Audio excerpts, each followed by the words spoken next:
Shabbat Shalom Mevorach, j'espère que vous allez bien, que vous avez passé une bonne semaine. Hanouka Sameach, que ces bougies de Hanouka que nous avons allumées, ils illuminent notre vie, Bezrat Hashem. Dans la paracha que nous avons lue la semaine dernière, la paracha de cette semaine, c'est la suite de la paracha de la semaine dernière, la Torah nous dit que Yosef Hatzadik, qui était adoré par son père, détesté par ses frères, il a été vendu en Égypte par ses frères, il finit dans la maison de Potiphar, et la femme de Potiphar, elle est tombée amoureuse de Yosef, et elle commence à lui faire des avances, afin que Yosef y faute avec elle.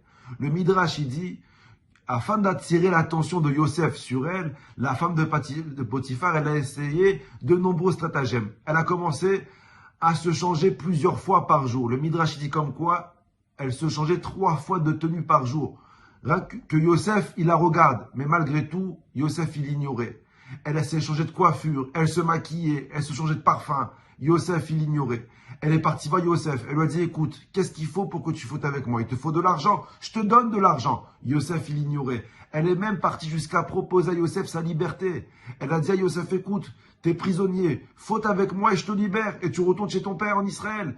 Et malgré tout, Yosef, il refuse de fauter. La force de Yosef Hatzadik. Le Midrash, il continue et dit que la femme de Potiphar, elle est partie le voir. Elle a dit à Yosef, mais qu'est-ce qui se passe? Je te plais pas, je suis pas de ton goût. Yosef, il lui dit, si, mais je crains Akadosh Baruch, je crains Hachem. Quand la femme de Potiphar, elle a vu comme quoi les avances qu'elle faisait à Yosef, ça marchait pas. Elle a dit, stop les avances, maintenant les menaces. C'était une Marocaine. Elle lui a dit, stop les avances, maintenant les menaces. Et la femme de Potiphar, elle dit à Yosef, soit tu fautes avec moi, soit je t'enlève la parnassa. T'as plus de quoi manger.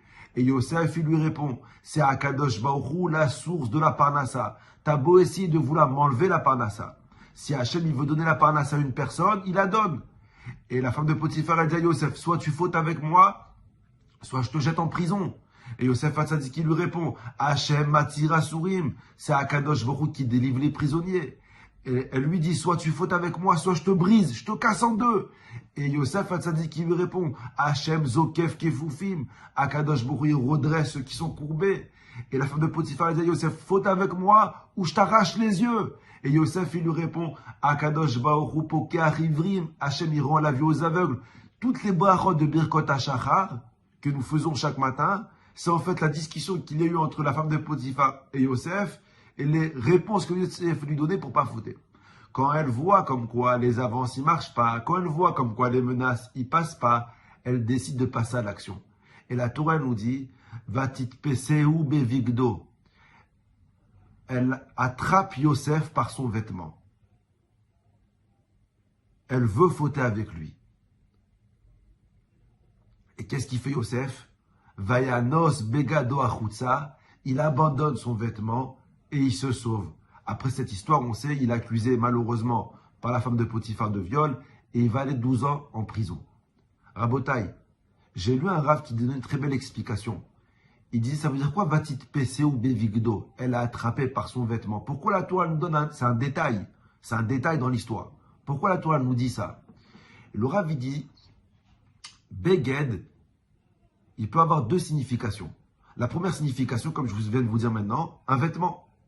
Mais Beged, ça veut aussi dire un traître. Boged, un traître. Et la femme de Potiphar, elle a dit à Yosef, Yosef, je suis la seule vraiment à te connaître. Je sais qui tu es, Yosef. Ne joue pas le tzaddik avec moi. Je sais pourquoi tu es venu maintenant. Tu es venu pour fauter. Tu es un traître envers ton Dieu, un traître envers ta famille. Et elle lui a dit, c'est pas pour rien si tes frères ils t'ont vendu. C'est parce qu'ils savaient comme quoi tu étais un traître. C'est pas pour rien que Hachem il n'a pas dévoilé à ton père où tu étais. C'est parce que même Hachem il sait que tu es un traître. Alors Yosef, puisque tu es un traître et que tu n'es déjà pas apprécié au ciel, faute avec moi, tu n'as plus rien à perdre. Yosef il réfléchit. Qu'est-ce qu'elle a voulu faire la femme de Potiphar? Elle a voulu rentrer du désespoir dans la tête de Yosef. En lui disant, écoute, tu n'as plus rien à perdre. Traître pour traître, autant fauter. Et Yosef, il réfléchit. Et il fait l'impensable. Vayanos begado achutza. Il abandonne son vêtement. Il abandonne sa traîtrise. Comme si Yosef, il disait à la femme de Potiphar, oui, je sais que je ne suis pas parfait. Oui, je sais comme quoi je ne suis pas le tzaddik comme Abraham, ni comme Yitzhak, ni comme Yaakov. Oui, je sais comme quoi j'ai des hauts, j'ai des bas dans ma vie. Oui, je sais comme quoi j'ai plusieurs fois échoué. Mais sache, Échouer ne fait pas de toi un échec. Avoir des hauts et des bas, c'est normal. Faire des erreurs, se planter, c'est normal. Mais ça ne fait pas de toi un échec. Et qu'est-ce qu'il fait Yosef? Il abandonne sa traîtrise et il sort. Quand Akadosh Baruch Hu, il a vu ce que Yosef Hatzadik il a fait, il lui a dit, toi tu mérites d'être le roi sur toute l'Égypte. Toi tu mérites que tes frères ils se prosternent devant toi. Toi tu mérites que ton père Yaakov, il se prosterne devant toi. Pas devant ta personne, mais devant ce que tu as eu à affronter, devant les épreuves que tu as surmontées. Tu as réussi à abandonner ta traîtrise et ne pas fauter. Vous savez, la discussion qu'il y a eu entre Yosef et la femme de Potiphar, c'est en fait la discussion que nous avons régulièrement, quotidiennement avec le Yetzer Hara.